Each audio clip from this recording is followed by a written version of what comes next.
This is Rob Gray from ASU and PerceptionInAction.com. Today on the Perception in Action podcast, my interview with Dave Mann, assistant professor at Vrije University in Amsterdam.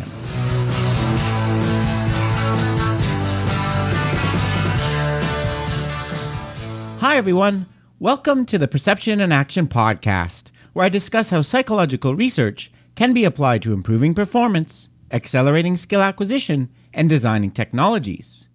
In today's episode, my interview with Dave Mann. After working as an optometrist for a while, Dave changed gears and completed his PhD at the Australian Institute of Sport. He has been working on a lot of interesting topics related to vision and sport at Vrije University since 2012. In the interview, we discussed topics including gaze behavior, the relationship between handedness and stance in batting, developing vision standards for Paralympic sports, and how experts seem to be able to flexibly use central and peripheral vision. Hope you enjoy. Not 10 years ago, I was a child. I was a good boy and you let me go. Now I'm on a talk show. Okay, today my guest is Dave Mann, assistant professor at Vrije University in Amsterdam. Thanks for taking some time to talk with me, Dave. Yeah, no worries. Thanks, Rob. To kick things off, can you tell us a little bit about your background and how you got interested in sports science? Yeah, sure. I actually trained as an optometrist originally and went out into practice. I kind of always had this interest in sports science, but took what I thought was the responsible decision and went into practice as an optometrist and found that life in a dark room wasn't quite going to cut it for me. So went back and did a second degree in sports science and ended up combining the two. So working in vision in sport, doing a PhD at the Australian Institute of Sport, having an incredible opportunity to be supervised by a couple of great people in Bruce Abernathy and Damien Farrow, and found a real niche, because of the background in optometry, found a real niche in terms of vision in sport and skill learning. Getting into some of the specifics, related to vision, the first topic I kind of wanted to ask you about is your work on gaze behavior and visual strategies in batting, studying cricket batsmen. And I know you've done some earlier work on this, but you have two kind of fairly recent studies on this that have kind of updated some of your earlier findings and challenged some of the big findings in this area. So can you tell us a little bit about some of your recent studies? Yeah, sure. So we've got an incredible opportunity to test some of the best cricket batters in the world in Australia, in particular the Australian team. And we're really interested in seeing, well, what is their gaze behavior like and how is it different to the rest of us or to lesser skilled batters. So at first we just tested some of the very best players and found very predictive behavior, in particular that the batters aren't tracking the ball with their central vision throughout ball flight, but as had been suggested previously, they do these saccades, these fast eye movements forward to where they predict the ball will be in the future. So certainly one to where the ball will bounce in sports where the ball bounces. But one of the defining characteristics we were finding was that they also do a secondary saccade forward to where they'll actually make contact with the ball. So they move their vision ahead of the ball to where they expect they're going to make contact and keep their gaze there when they hit it. Some of the other work with that was basically finding some unique characteristics in the way that they moved their head as well, finding that they were aligning their head with the ball. So they were actually, elite players were moving their head more, which is a little bit counterintuitive when we have our common coach instruction to keep your head still. These guys are actually rotating their head downwards at the same speed as the ball. So we're finding some pretty distinct differences. And more recently, in a paper that just came out last month, we were looking at how these differences might interact with when the ball swings or when it curves through the air. So different terms for cricket and baseball and things, but basically wanting to see how we adapt to swing. And actually found that there are really large differences in the way that our eyes move when the ball is swinging. We become much less predictive in what we do. It is much harder. Performance is worse, and we get less predictive. So there are less saccades. We're less likely to align our head with the ball. We're less likely to watch the ball at contact. But I think one of the most interesting findings there was about half of the changes that come about are purely because there's a possibility of change. Mm-hmm. So if we look at straight balls that are all blocked together, or we look at straight balls that are mixed with swinging or curving trajectories, and we just look at the straight balls, then we find really big differences in gaze. So the possibility the swing causes really big differences. So gaze, again, is less predictive, and head tracking is poorer. So there's some real influence of top-down influences from the brain, expectations on gaze behavior on top of differences when the ball does swing. So, yeah, it's finding some really distinct skill-based differences in their ability to adapt to the swing as well. So skilled players are better at using what we call oblique saccades, so they can move forward and sidewards to predict where a curving ball will be in the future, and that also the direction of swing alters things. So a ball that swings away from the batter or curves away is much harder to hit, and gaze seems to be different than one that swings in. So, yeah, we're really extending into trying to understand how these cognitive influences alter gaze, and also differences in ball trajectory alter gaze. Yeah, that's really interesting. And I know you haven't done this yet, but extending it to baseball, how much difference is not having the bounce in there? I know we have some evidence that baseball players do a similar thing with the kind of predictive saccade, but would you expect to see kind of some of the similar patterns if you looked at really skilled baseball players? Yeah. So we've started to look at it in virtual reality. So we've created a really nice VR environment for baseball and starting to look at gaze, and we are finding the saccades, typically one, and often moving forward to contact. And again, some really interesting differences with the head movements as well, and that precision at the moment of hitting is much better if the head is aligned with the ball at contact. So some of the principles that we've certainly seen in cricket and tennis do seem to be similar in baseball.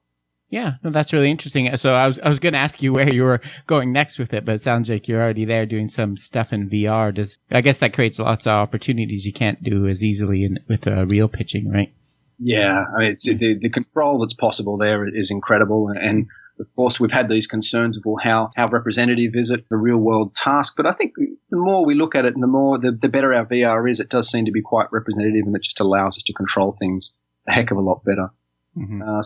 So the VR allows us to look at gaze and understand expert gaze in a more controlled manner, but also to do some nice tricks for training tools. So part of the, when you're asking what's the next step for all of this, or one of the key steps is to see if we can train the gaze of developing batters to be more reflective of an expert batter, and VR allows us to do that in a very controlled environment, to do some quite nice and neat manipulations to try and come up with smart training interventions.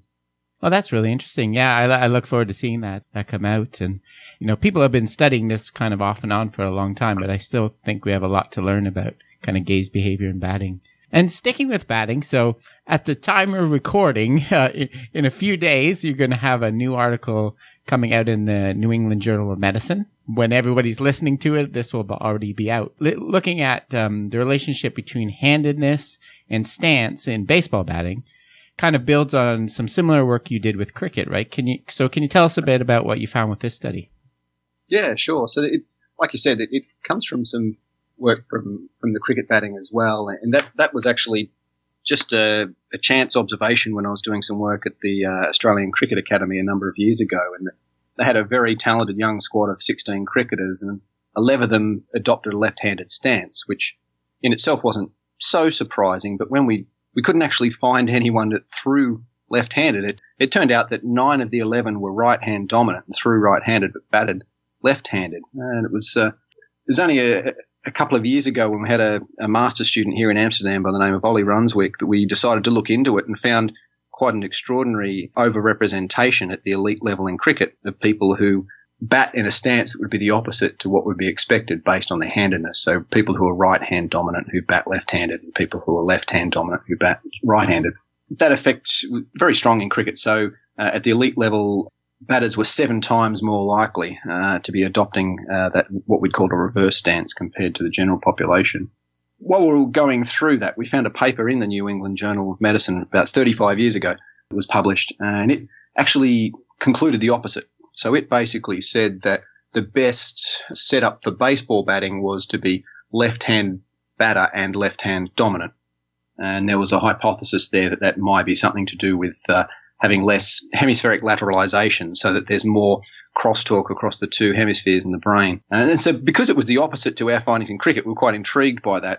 Took their data and reanalyzed it and found that they'd missed a couple of things that actually we felt led to the opposite observation. So we've reanalyzed their data, and we've also downloaded the data for every baseballer to have played in the major league over the last 100 or so years, and found quite the opposite. So found, again, a very strong overrepresentation of people who are right-hand dominant, so throw right-handed but bat left-handed. Again, about 7 times more likely in the major leagues. And then when we look at 300-plus hitters, it's something in the vicinity of about 15 times more likely. It's really quite an incredible effect. So what we found in cricket seems to be the same in baseball. Yeah, no, that's really interesting. And I guess part of what you're doing different, and I looked at this on the podcast a while ago. I think, one of the keys to what you're doing differently is looking at the odds ratios, right? Instead, because the numbers are lower for certain groups, just comparing the raw numbers, I think with traditional stats might not be the best way to go about it because you have such dissimilar ends, right, in your group. So, is that kind of the one of the key things you've done differently, right, with this?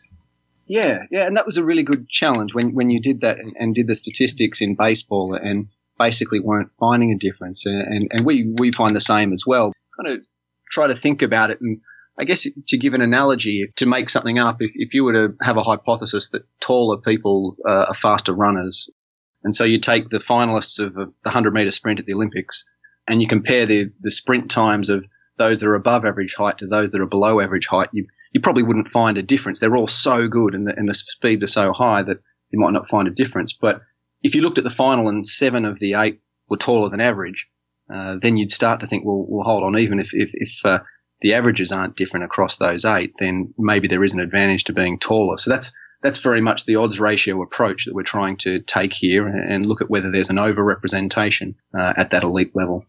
Yeah, that's really interesting. And from either of these studies, and I know you've worked with a lot of cricket players over the years, and do you have a kind of a feel for how people learn to adopt this stance, or any kind of, I guess, hypotheses would be more appropriate? So, because I throw right and bat left-handed. I'm not consistent with your hypothesis, your research in terms of baseball skill, but I always wondered why I chose to do that. So, do you have any thoughts about that?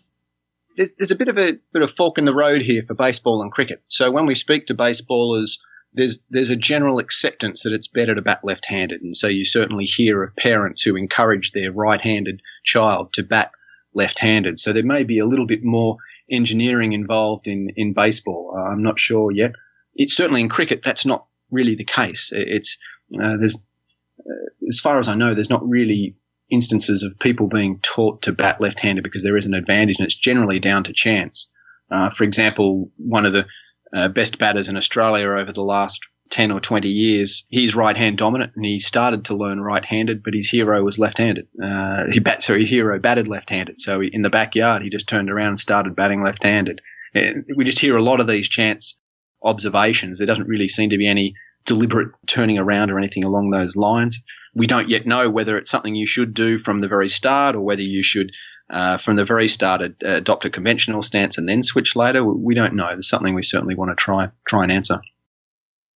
Just for kind of conclude, I know in your paper, your conclusion is kind of the baseball finding that batters that hit left-handed that throw right-handed, it goes beyond just the basic advantages of hitting them from the left side, being closer to first and having an advantage against right-handed pitchers. You're also suggesting that having your dominant hand on the furthest from where you're going to hit the ball might be an advantage, right? Yeah, absolutely. It's so people who throw left-handed and bat left-handed do have an advantage above everyone else, but it's just nowhere near the advantage that people who throw right-handed and bat-handed have. And yeah, in cricket, we've looked at whether it could be the position of the hand or even the position of the dominant eye. We didn't find anything for the position of the dominant eye in cricket. We don't know in baseball. Maybe there is something there, but it just, from everything we've seen so far, it seems to be more to do with the position of the dominant hand being further from the hitting end of the bat. Perhaps there's a biomechanical advantage there, a power advantage. Again, it's something we really need to answer.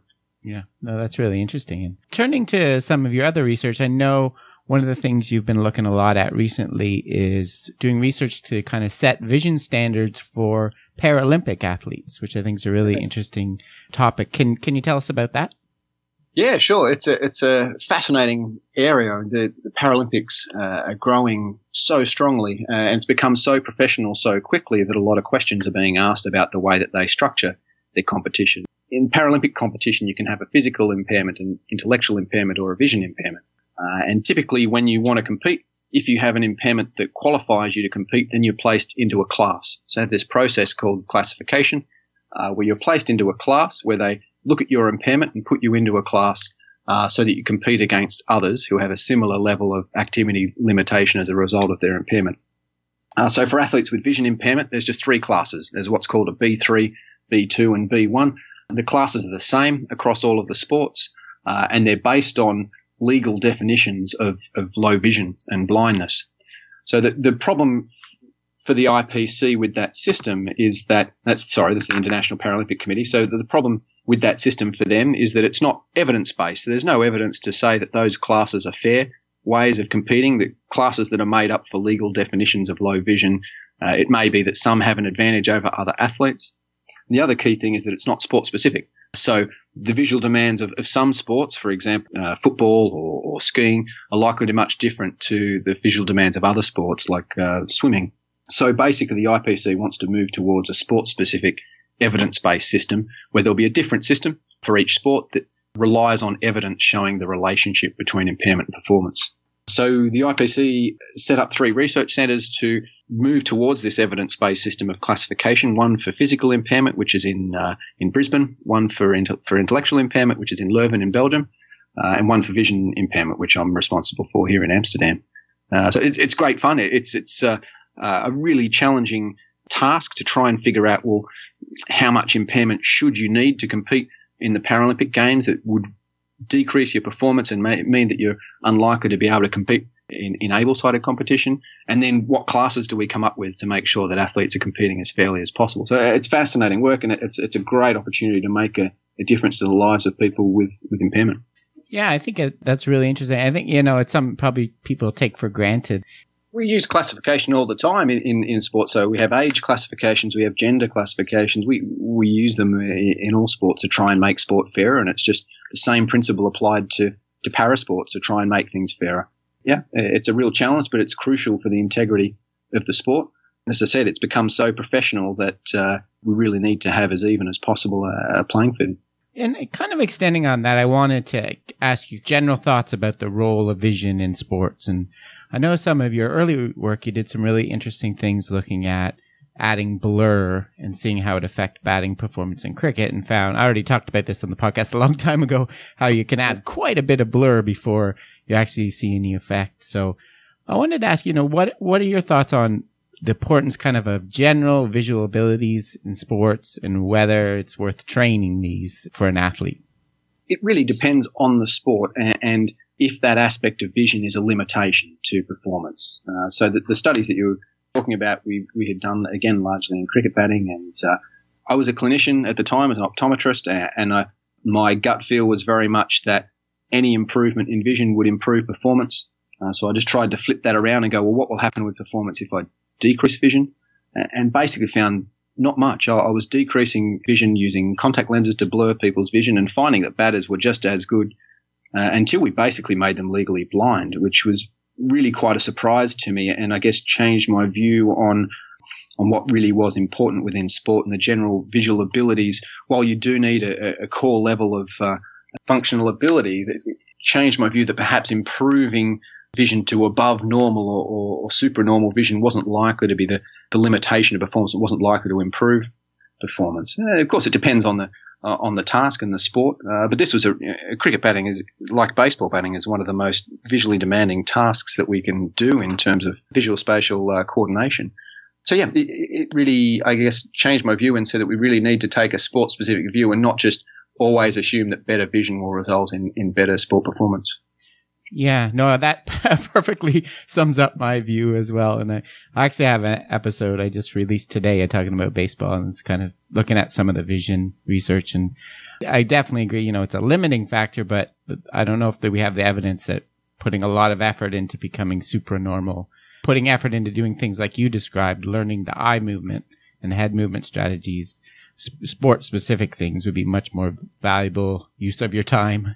Yeah, and I don't want to give the message that vision's not important. Mm-hmm. It's crucial. And if someone has worse than normal vision, then we certainly should correct it.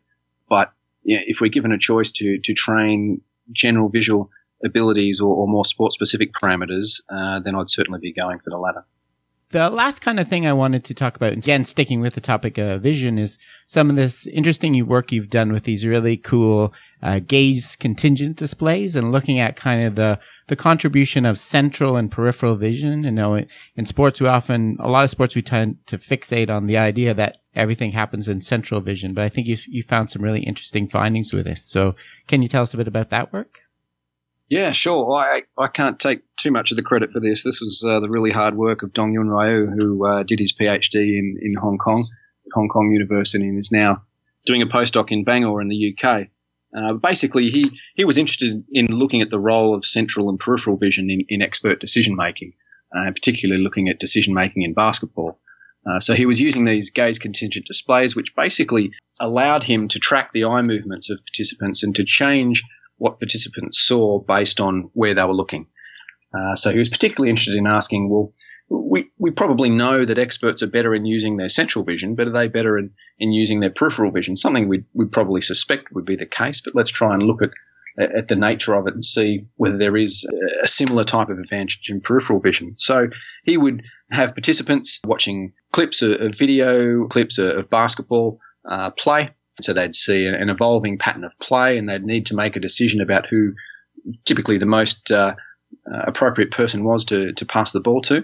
And he'd have them watching in all different conditions. He could have one where they see full vision, and then he'd have some where they could only see with their central vision. So he would make their peripheral vision black. The third one that he would typically use was the opposite, where he'd make their central vision black, and so they could only see with their peripheral vision. So if they moved their eyes, that vision moved with them, so they could only view with central or peripheral vision. Basically, what he found was that the skilled players were more accurate and they were faster, irrespective of the condition. So the expert advantage that was present when they were viewing with full vision was also there when they were viewing just with central vision or just with peripheral vision. So in other words, the expert advantage seems to be there irrespective of the area of the visual field that they were using. He did a range of different manipulations. We were quite surprised that the size of the advantage still stayed there despite only using peripheral vision. So he did all sorts of manipulations trying to make it worse. He would keep some areas black and other areas blurred and make it really blurred. And the expert advantage basically always stayed there irrespective of what he did. It really pointed towards a really surprising amount of flexibility or a capacity to extract the really important information irrespective of what we did, and the flexibility to move between central and peripheral vision. Some really nice demonstrations of the flexibility of the elite players had to take information from either area or both areas together. The final part in his PhD that he did that was quite fascinating was that along the way he was testing less skilled basketballers and found quite strangely that when he blurred their peripheral vision, their performance got better. They were often performing at chance level. They couldn't do the task, but actually when he blurred their peripheral vision, they could do the task. They got more expert-like. So actually went and did a training study in the end where he took novice basketballers and he took one group who trained with normal vision, another group who trained with blurred central vision, and another group who trained with blurred peripheral vision. Basically found that the group with blurred peripheral vision had better performance after the training. So just 3 days of training, they were better, had retained better decision-making. And even when they were asked just to use their peripheral vision, they were better. So even though we'd trained them with blurred peripheral vision and then we test them only with peripheral vision, they were better. So they seemed to pick up some sort of general capacity for better decision-making as a result of that training that transferred across the different areas of the visual field.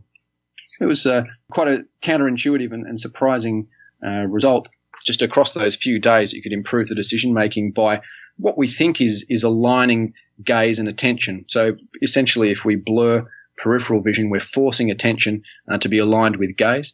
And it seemed to result in more learning, better pickup of the essential visual information then could be used irrespective of the area of the visual field they were viewing. Yeah, that's really interesting stuff. And I was surprised by some of the results too. I think that's great stuff. Yeah. I guess the last question I have for you, Dave, is can you tell us a little bit about what you're kind of planning for the future research-wise? Yeah, I think we really alluded earlier to the use of VR, which just over the last 2 years has become so accessible to us, and programming is so much easier. And we now have gaze trackers built in to VR. So we've done a range of studies over the last year looking at VR, both trying to understand the essence of expertise in these tasks, as we said, in baseball. So we've basically created two environments. We've created a baseball environment as a model of a interceptive task where the ball doesn't bounce, and a tennis one for a model where the ball does bounce. And so I guess two lines we're really working on there is trying to understand what it is that experts do differently, which is very much continuing what we've done in the past, trying to understand that and why these differences occur and how they assist in performance. And then the second line of research really is trying some of these interventions to try and train athletes to perform better as a result of what we know what experts do. So again, building stroboscopic training into virtual reality, building restricted peripheral vision into virtual reality, and then testing performance in the real world to see if any learning that we get in VR transfers into a real environment. So I think it provides a really exciting avenue to do this work, and we have more confidence now that the training in VR is likely to transfer into the real world. Oh, that's really interesting. I look forward to seeing some of those. Well, this has been great, Dave. Thanks for taking some time to talk with me. Yeah, no worries. Thanks, Rob. Thanks again for the great discussion, Dave. You can find out more about Dave's research from the link in the show notes. Remember, you can contact me at robgray@asu.edu, follow me on Twitter at ShakyWeights, and find out more about the podcast at perceptionaction.com. This is Rob Gray from ASU. Cheers for now. Gone through St. Louis.